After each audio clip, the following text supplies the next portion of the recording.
Qual a importância da Glass Onion? E de que trata? É sobre um filme de investigação ou de charadas? Olá, velhinho, eu sou o Anderson, canal Producendo, lugar onde eu comento filmes na visão de quem cria, na visão do roteirista. E este filme é uma continuação do filme Entre Facas e Segredos, um filme que eu já trouxe aqui no canal, que é o filme traduzindo do original Knives Out. Por isso que o nome desse filme é Glass Onion, um mistério Knives Out. Ele é o 2 daquele primeiro filme que em português está Entre Facas e Segredos, que é um filme muito interessante, seguindo a mesma linha de investigação, onde alguém morreu, alguém vai morrer, e temos um grande detetive para descobrir o que aconteceu, como as coisas vão andar, quem foi, muitos suspeitos, enfim, é um daqueles filmes fantásticos que a gente precisa parar e assistir, que nos prende e que segue com muita fidelidade uma sequência Knives Out.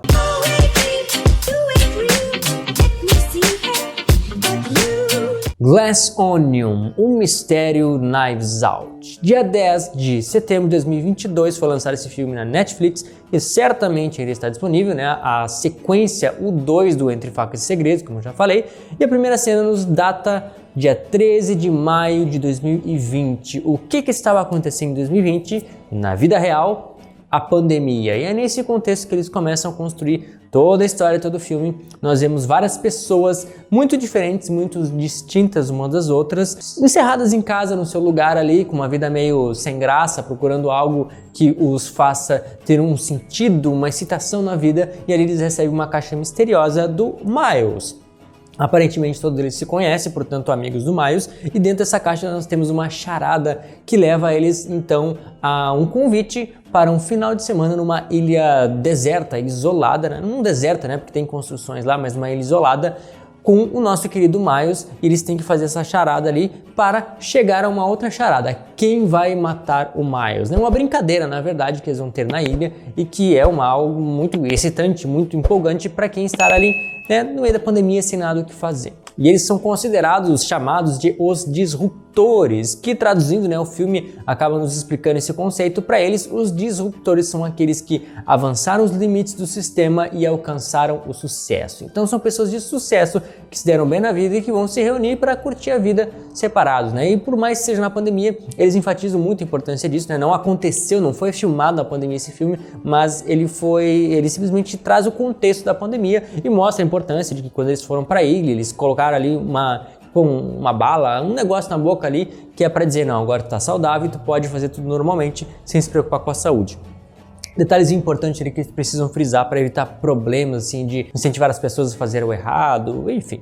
Nisso a gente vê então o detetive Blank numa banheira totalmente entediado, aborrecido da vida, porque não há nenhum caso, nada o que fazer, não pode nem sair para a rua para resolver algo, e ele com todo aquele dom, todo aquele potencial, não pode fazer nada, não tem nada acontecendo. Justamente assim como Sherlock Holmes, né? Eu já li vários livros dele, todos na verdade, e ele ficava muitos momentos assim, poxa, o que eu quero estar resolvendo casos que são para mim tão óbvios? Eu quero alguma coisa que exija de mim, que eu possa usar todo o meu potencial, toda a minha visão, toda a minha capacidade, para isso que eu existo, me aproveitem, eu quero algo assim que mude a minha rotina. E assim que estava o nosso detetive Blank, ele também acaba entrando para a nossa trupe, a grande aventura de descobrir quem vai matar Miles nessa brincadeira aí da ilha. Essa é a grande premissa.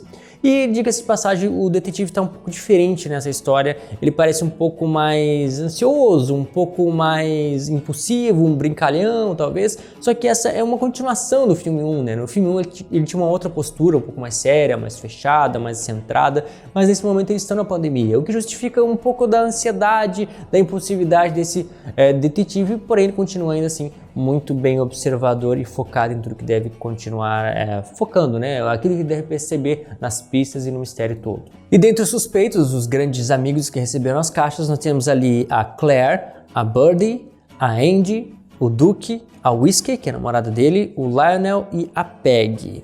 E a Andy é a nossa principal suspeita, porque assim, até o momento não tem nenhum assassinato que a gente saiba, ninguém morreu, talvez alguém vai morrer, provavelmente o Miles, que é uma pessoa que todos eles dependem, apesar do seu sucesso, parece que ele foi a primeira pessoa a ter um sucesso e o sucesso dele levou o sucesso dos seus amigos, e apesar dessa dependência, eles também têm motivos para de repente querer matar o Miles, não gostar dele por isso ou por aquele outro, enfim, tem muita coisa acontecendo. Então a gente espera, alguém vai matar o Miles. Esse de verdade, né? Era para ser uma brincadeira e talvez aconteça de verdade. Uma expectativa que eles deram para nós e que a gente vai seguindo por ela. E de todas elas, se alguém vai matar, é a Andy, que a gente já vê que tem um histórico ruim, problemas burocráticos, ela teve um tribunal com ele, então é a pessoa mais indicada que tem, digamos que uma intenção ruim, um passado ruim, que tem um motivo grande para querer matar ele. E depois o Daryl, que é um cara muito aleatório que aparece na ilha, ele simplesmente está ali para dizer, oi, aí, tudo bem, vai? E justamente por ele não ter nada a ver com o contexto, pode ser que ele tenha tudo a ver com o contexto, então a gente fica de olho nele também. Glass Onion, então, é traduzido por cebola de vidro, que fica bem claro no filme, na história, o significado dela, que na caixa das charadas ali tem, no finalzinho, quando eles abrem tudo, uma cebola de vidro, e ali tem o convite para eles participarem do final de semana. Dentro da ilha também tem, como parte da mansão, um cômodo gigante lá em cima que é no formato de uma cebola de vidro. Tem os seus significados e simbologias, mas no final eu vou falar um pouco mais da importância desse símbolo no filme. E o mistério começa quando a gente descobre que o Dr. Blank, ele na verdade não foi convidado pelo Miles para estar ali, né? O Miles pergunta, tá, o que tá fazendo aqui? E assim como no primeiro filme, que ele surge de uma forma muito aleatória, alguém à parte, anônimo, chamou ele para descobrir o que aconteceu, alguém nesse caso também chamou ele para descobrir o que iria acontecer, porque na verdade não existia um mistério de verdade para ser descoberto ali, pelo menos não até o momento, né, que nós sabíamos, pelo menos nós que estávamos assistindo. Então aí começa o mistério, por que o detetive Blank estava ali? E depois de desmascarar a brincadeira de mistério, portanto não vai ter mais brincadeira, ninguém vai matar o Miles de brincadeira, a gente fica esperando, ok, se o mistério, o assassinato de brincadeira não vai acontecer, certamente vai ter um assassinato de verdade que a gente espera que vá acontecer. E eles constroem toda essa cena, eles focam muito naquele momento, estão todos na sala e tem uma ambiguidade onde estão relaxando, tá tudo certo, né, um clima de tranquilidade e ao mesmo tempo tem um clima tenso que é criado, só que esse clima tenso é criado para nós que estamos assistindo por meio da dita Mona Lisa, que está ali com a sua proteção abrindo e fechando, conforme vai aumentando a tensão entre eles, do tipo assim, eu quero a verdade, o que está acontecendo, qual é o problema de vocês, enfim, eles vão meio que criando algumas intriguinhas entre eles, vai aumentando a tensão e a gente espera, é agora que vai acontecer.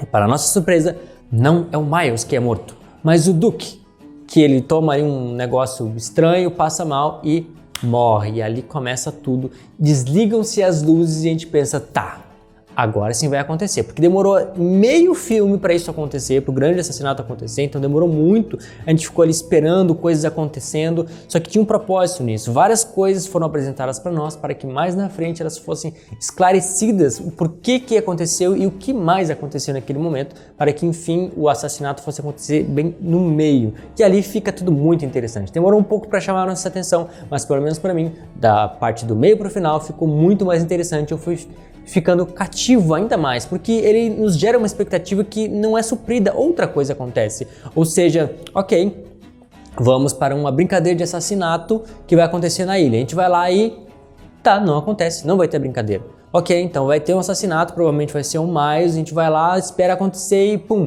não é o Miles que morre. E isso vai pegando a gente cada vez mais, tipo, ok, as coisas estão interessantes, eu quero ver aonde vai terminar essa história. Então, velho, muito obrigado por ter assistido até aqui, mas eu vou pedir para te assistir o vídeo até o final, que vai me ajudar bastante, te inscrever no canal com certeza, e não deixa de assistir os outros vídeos aos domingos, terças e sextas, comentando trailers, filmes antigos e filmes atuais. E logo em seguida, quem morre, na verdade, é a Andy, a nossa principal suspeita, que na verdade não é a Andy, mas é a irmã gêmea dela, a Ellen, porque a verdadeira Andy foi assassinada, e aí sim, do meio pro final do filme a gente começa a ter algumas coisas esclarecidas, porque a gente via que parecia que o detetive sabia muitas coisas e a gente não sabia. Então ele realmente sabia e agora está esclarecendo para nós tudo aquilo que ele já sabia, mas nós não fazíamos parte disso, né? E no primeiro filme foi ao contrário. O filme nos mostrou várias cenas do que aconteceu, mas o detetive não sabia e estava encaixando as coisas. E nesse filme mostrou muitas coisas acontecendo que a gente não entendia, mas o detetive sabia. E assim, nessa metade pro final começa, enfim, o tom de investigação, que é um tanto diferente do primeiro filme. O primeiro ele era um pouco mais claro, clássico, as coisas eram bem direcionadas, a gente entendia, tá, é isso que a gente procura, é pra lá que a gente vai, a gente conhecia um pouco melhor cada um dos personagens, e agora a gente não entendia bem todas as intenções dos personagens, porque todos pareciam culpados e ao mesmo tempo todos pareciam não culpados, mas o detetive sabia de muita coisa que a gente não sabia, e a gente começa a entender a partir desse segundo momento. O filme recomeça e aí a gente começa a entender, ok, por que eles desconfiaram tanto do porquê que a Andy veio? No início a gente pensava que era porque ela tinha essas tretas aí com o Miles, o tribunal, mas depois a gente sabe que sim, a verdadeira Andy morreu, algum deles matou ela e tá desconfiando. Poxa, ela não devia estar aqui não porque ela tem as tretas com o Miles, mas porque ela devia estar morta. Então a gente vê quem notou mais isso, o Miles e o Lionel, essas duas pessoas que chamou a atenção no início. Então, será que foi eles? E agora? E no momento que o Duke morreu, será que foi o Miles? Quem foi? Pode ter sido qualquer um. O filme recomeça então a partir do meio e por causa da morte da Andy, que agora nós sabemos que aconteceu, a gente percebe, ok, as outras mortes estão acontecendo por causa dessa primeira morte. Então sim, houve um primeiro assassinato no início, sim, o detetive foi chamado lá no início pela Ellen, que era uma gêmea dela, e é isso que nós estamos investigando. Aí, opa, tá, ok, agora a gente tá inteirado, a gente sabe o que procurar, sabe o que pensar, tá começando a entender as coisas na visão do detetive e tá começando a encaixar aos poucos, porque agora nós temos mais informações para poder trabalhar. Porém, meu palpite até esse momento era que talvez a Claire pudesse ser a culpada, porque ela é a primeira pessoa a aparecer no filme, a primeira cena, e que ela não se envolve muito, ela tá meio à parte de algumas coisas, embora ela tenha tido algumas falas suspeitas, só que muitos filmes gostam de mostrar para nós o assassino logo na primeira cena, que é pra gente não desconfiar. A gente quebra todas as objeções porque é a primeira pessoa que apareceu e apareceu fazendo nada suspeito. Assim como alguns filmes do Missão Impossível já começa mostrando, acho que o primeiro filme Missão Impossível é isso, começa mostrando uma pessoa que teoricamente era alguém que ia receber o problema em suas mãos, mas na verdade ele era o assassino culpado de tudo. Então a gente tem que ficar ligado porque tem muitas jogadas e ao mesmo tempo não, né? É bom a gente não ficar pensando muito, senão a gente adivinha todo o filme quando vê, já sabia. Não, o negócio é a gente se surpreender e ser chocado. Esse é o objetivo do filme, chocar a gente, porque a gente não esperava que algo aconteceu. E assim o filme começa a nos mostrar cenas, recortes que ele não tinha mostrado antes. Isso é uma sacada muito grande da edição, que é como se estivesse voltando no tempo, mas do ponto de vista de outra pessoa. Mas assim, eles podiam ter colocado aquela cena exatamente na hora que aconteceu. Mas eles pegaram aquele quadradinho, recortaram e colocaram mais pra frente do filme, de uma forma em que isso seria esclarecido, para que possamos entender tudo o mais que aconteceu, só que não foi mostrado pra gente. Olha só. Então a gente vê todos os rodeios de tudo que estava acontecendo naquelas cenas anteriores, na piscina, nos quartos, a mulher que estava lá pegando o outro, o Duke que estava observando pela janela. Tudo que aconteceu antes a gente viu por trás, que na verdade não era a Andy, mas era a Ellen que estava lá investigando, descobrindo as coisas, coletando todas essas informações. Então eles tinham informações antes de vir para a ilha e conseguiram muito mais informações durante a ilha, e aí sim a gente passa a entender as coisas. E tem muitas das frases, muitos momentos dramáticos, assim, característicos dos verdadeiros filmes de investigação e detetive, onde o detetive Blanc olha para eles e diz algo mais ou menos assim: ninguém pode saber o que aconteceu exatamente. Só uma pessoa pode nos dizer quem matou Cassandra Brandt.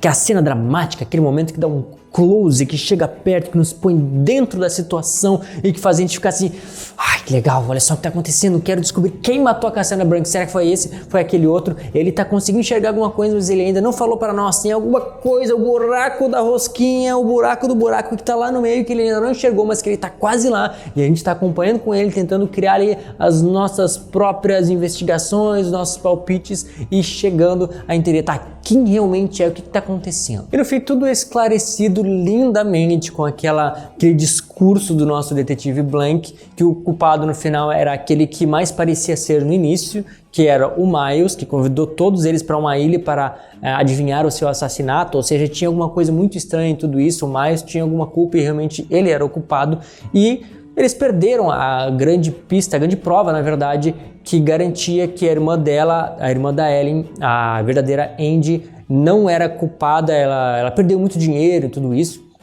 mas que a verdadeira criadora da grande ideia do combustível e tudo mais lá que eles fizeram, quando eles perderam aquela pista, eles precisavam de uma outra forma para poder provar que o culpado de tudo era o Miles. E eles podiam muito bem usar o gravador de áudio, né, que nem esse daqui, que me zicou agora, que eu perdi um vídeo inteiro que eu gravei. Tá funcionando? Tá funcionando. Eles podiam ter usado o gravador porque eles usaram várias vezes antes para poder gravar as vozes e entender e pegar informações. Podiam ter gravado agora também, mas não. Para pegar essa prova e garantir que o Miles seja preso e culpado, eles usaram a arte. E assim eles começaram a destruir tudo, toda a mansão, aquelas monumentos, aquelas artes de vidro e aqui e ali e tudo mais, e botaram fogo em tudo, até mesmo na Mona Lisa, e aquela cena foi linda, uma cena de destruição. Querendo ou não, é uma coisa assim que a gente sente uma certa satisfação quando a gente destrói, quando a gente amassa alguma coisa, quando a gente pega. Tem um monte de videozinho assim na internet que é feito para chamar a atenção da gente, porque a gente fica preso vendo aquilo ali, uma massinha sendo recortada e tal, e destruir aquela casa dá uma sensação de satisfação pra gente muito boa, muito gostosa. Olha, foi lindo de ver aquilo ali, a forma como eles apresentaram pra gente, foi um final espetacular, e no fim todos aceitaram ser testemunhas contra o Miles, que acabou perdendo toda a história. Enfim, o primeiro filme, como eu falei, era um filme mais clássico de investigação. Alguém morreu, tem os familiares, temos que descobrir quem foi, por que foi. Aqui nesse segundo filme a gente tem um mistério mais complexo, diferente. Ele demorou um pouco para nos cativar, mas depois que ele nos pegou, ele ficou muito, muito bom, muito interessante mesmo. Então fez um fechamento fantástico, teve um final que eu gostei bastante. E a verdade, então, ela estava espalhada, não estava num lugar só, mas tinha um pedacinho da verdade em cada um dos nossos suspeitos, que se eles tivessem parado antes para juntar tudo, eles talvez tivessem entendido. E assim eles foram, né, a partir do Detetive Blank, eles conseguiram juntar isso e encaixar com o mínimo de perdas, né? O Duke infelizmente foi pra banha. Mas o grande significado então da Glass Onion, da nossa cebola de vidro, é porque o grande segredo de tudo estava guardado lá. Dentro daquele cômodo da ilha chamado cebola de vidro, estava a carta, o envelope, com a prova, com o guardanapo, com tudo que tinha sido escrito ali da grande ideia, que na verdade não era do Miles, que roubou e ficou rico com isso, e sim da Andy, que foi expulsa e no fim acabou sendo morta nessa história toda. E para fechar, saibam que estão já produzindo o filme 3, Knives Out 3, que eu não sei bem qual vai ser a proposta, mas provavelmente no final do ano ou ano que vem já vai estar disponível para a gente poder assistir, e com certeza vai ser muito bom, tanto quanto o primeiro e este segundo maravilhoso filme de investigação. Me diz aí, Evelyn, se tu gosta desse dito filme de investigação, se é legal, Sherlock Holmes, tudo mais. Me diz o que tu achou desse filme. E isso é tudo, pessoal. Muito obrigado por tu gostei, obrigado por tu já assistiu o vídeo até aqui. Te inscreve no canal e te vejo no próximo episódio de Producena.